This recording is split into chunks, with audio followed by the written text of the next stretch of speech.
Welcome to my channel Daily Bulletin News. Rafe demands Unsettle EJ, and Stephanie agrees to a New Year's Eve date. Steve rushes off for black patch business as Stephanie comes to her parents' place with Christmas presents.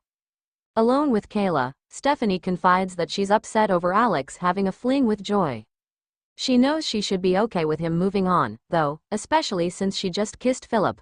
When Kayla asks, Stephanie insists she and Philip are not getting back together. It was one kiss that they didn't even talk about. Kayla hopes she remembers why it didn't work out between them before. He didn't protect her during the Kuryaki's Demera feud that almost got her killed. Stephanie promises that history won't repeat itself. Upon bumping into Philip in the square, Alex tersely congratulates him for being awarded half of Titan. Philip knows Alex was Team Xander and informs him that his statement on Xander's behalf was thrown out. Alex thinks the judgment was the best outcome and hopes Philip and Xander can put aside their differences for the good of Titan. Maybe the two of them can do the same. Philip isn't so sure since he and Stephanie kissed. Alex bristles but assures him it's all good. Stephanie can date whomever she wants. Philip clarifies they're not dating yet, but she does seem really interested after that kiss. Good for you, Alex says with controlled disdain and wishes them nothing but the best. Stephanie joins the Kuryaki's cousins as Alex assures Philip there are no hard feelings between them. After Alex leaves, Philip apologizes to Stephanie. He hopes he wasn't too forward when he kissed her. She coyly points out she kissed him back. Philip suggests they see where things go between them. Perhaps a New Year's Eve date. Stephanie accepts. Paulina surprises Jada in her office to congratulate her on bringing in Hattie. Jada admits that Rafe got to her first, and then she lawyered up before they could question her about the poisoned cupcakes. Paulina orders her to control her fiancé. Jada is not comfortable with that concept. Relenting, Paulina suggests she offer Rafe more money to join the force. Jada reminds her Rafe didn't quit because of money, and he seems to really love his new job. Before she leaves, Paulina advises Jada to get to the bottom of the cupcakes. She doesn't want to have to make another commissioner change. An annoyed EJ opens the Demera mansion door to a casually dressed Rafe.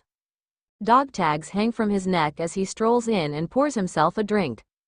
Upon EJ's outrage over Rafe's behavior, the man says, "I'm not Rafe Hernandez. He's Arnold Feniger and he's run out of money playing dead in Argentina. Therefore, he's back to make a withdrawal from the Bank of Demera."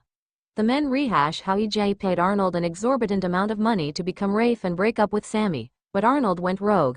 EJ and Stefano had Arnold stabbed in a holding cell to prevent him from testifying about their role in his nefarious activities but spared his life in case he could come in handy someday. "Here I am, EJ," Arnold glibly says. "At your service." EJ doesn't want him there. Rolf's drug made him appear dead, and dead he must be. In flashback, an inmate calls for a guard regarding a stabbed Arnold. The guard can't find a pulse and leaves to call the warden. Arnold's eyes open. The inmate tells him he'll be shipped out of there courtesy of EJ Demera. The real Rafe meets Steve at the pub. Steve commends him for finding Hattie, which the cops couldn't do. Rafe is pleased that Steve is happy over his first successful black patch job, but his fiancée is not. Fearing it will continue creating problems between him and Jada, Rafe wonders if working for Black Patch is a good idea. Steve reminds Rafe that he needs a job, and Steve needs him. Rafe won't leave him in a lurch with John off on a big mission. Plus, he loves the job. "I'm gonna stay." When Jada comes home to Rafe, they both apologize for the Hattie situation.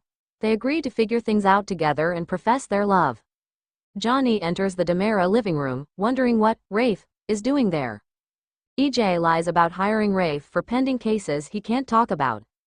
As Rafe playfully pokes at EJ, Johnny calls them getting along a Christmas miracle and leaves. EJ furiously tells Arnold he'll give him one more payment, and then he needs to go back to Argentina and never return. Arnold counters that EJ will come around to see how useful he can be. He has a mind of his own and will not be pushed around. He pours another drink and makes himself comfortable. "I think I'm going to stick around for a while." Stay tuned and subscribe the channel.